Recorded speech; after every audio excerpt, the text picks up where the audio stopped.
Mugo, one interesting answer came towards the beginning of that Q&A section where he was asked, what exactly could Iran do to violate the ceasefire? That had been the question going into today, especially after the escalation we saw yesterday from Iran, at least trying to strike U.S. vessels that were trying to escort ships that have been stranded in the Strait of Hormuz as part of that U.S. operation. The president answered today kind of giving a non-answer, saying, quote, they know what not to do and that he will let the press know when they do violate the ceasefire. So no full yes or no from him there, but it seems to match what we heard from Secretary Pete Hegseth this morning, where he said what they saw on Monday did not violate the ceasefire. The president did not say if the U.S. would arm citizens in Iran to help them topple the regime, the government there. We have heard him before reference this war with Iran as a moment for the people of Iran to take over their government, but we didn't get any specifics from him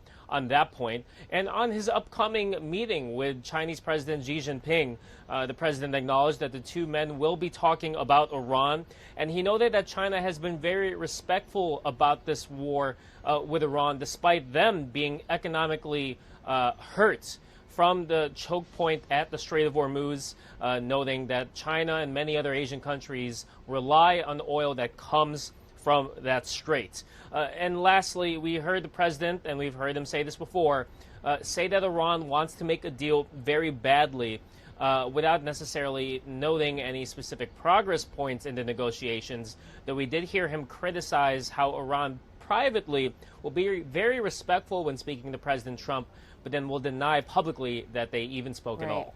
Right. And that was going to be the question I was going to ask you, just because we know the president, and he is actually talking to people from Iran, but at this point, still no end to this war.